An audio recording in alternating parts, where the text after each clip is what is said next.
Going on, Rob? If you can, just how have you navigated these last few months? Obviously, being a new addition to the team, playing 14 games, but then having this long break. Have you kind of navigated to keep yourself entrenched with what you guys do? I've been staying ready. I had a close friend of mine that's found me a private gym to kind of keep, a rhythm with shots, getting a little bit of cardio, working out. Then I found a place that I've been able to lift as well privately. And just been, staying ready, maintaining. I went back home for a while to, get some work in with my trainers and, just, did some light up and down stuff. Just like work on my conditioning and stuff. So, feeling pretty confident and feeling pretty good about what I've been able to do thus far. Hey, Rob, going back to what David talked about, you just were here a short while. Of course, you got in the flow that first game you were here, but how about picking up with that chemistry? How difficult will that be once you get here to camp and once you get to Orlando? And the second question is that how difficult do you think it will be just being sequestered like you guys plan on being for the next few months? It's going to be difficult regardless.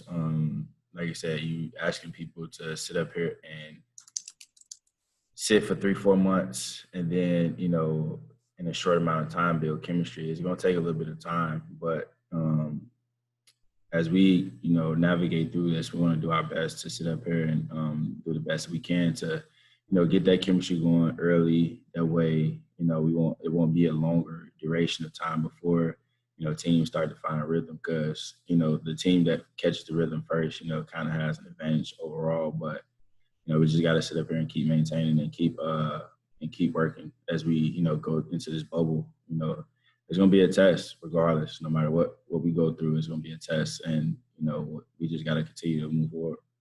Do you feel you and your teammates will actually benefit from this 3-month hiatus? Honestly, it gives us time to, give us rest. Everyone's rested.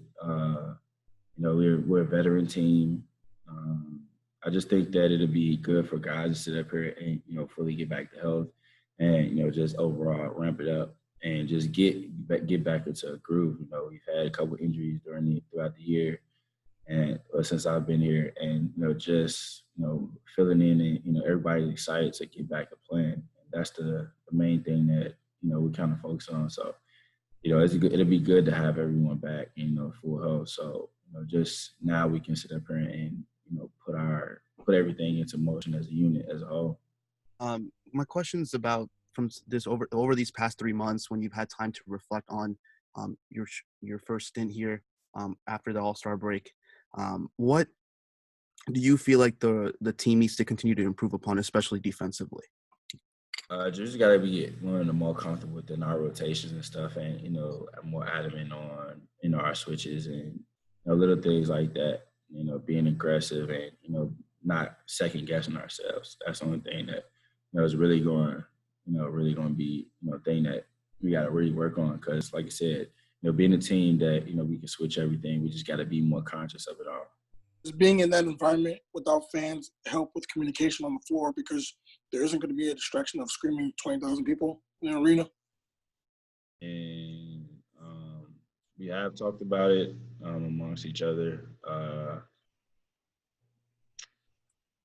Being no fans there, it's going to be different because, like you said, that some people they drive off of that. They get that thrill out of that, and it being a quiet arena, like it will help with communication, but also that extra give, that extra excitement that we'll have. It's not going to be there. It's going to be you're going to get that from your team, and so you'll be able to communicate a whole lot better, but. Like you said, it's just that extra, that edge that the fans give, that that spark plug. So, and then I want to know because you were undrafted, you played for a different team. Does that give you an advantage? You are kind of used to. Wait a minute, you haven't been with one team for like 10 years or something. You've always had to work for everything you've gotten.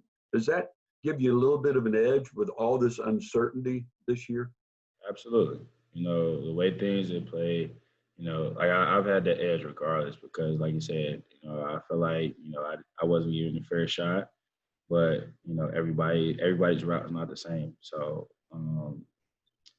when it's time to lace up the shoes and, you know, come out, you know, I'll give it my all. And, you know, I've been able to player that has, you know, had coaches that have pushed me to the edge that, you know, have helped me get to this place. And, you know, overall, like, I wouldn't change it for anything. Like, you know, I love the grind. I love the grit. I've had that my whole life in every team I played on. So I've had to prove myself, you know, for everything. So it's not something that I'm not used to, and it's not something I won't ever, you know, stray away from. Because, like I said, I don't know what comfortable is. I'm always on the edge. I never know what to expect.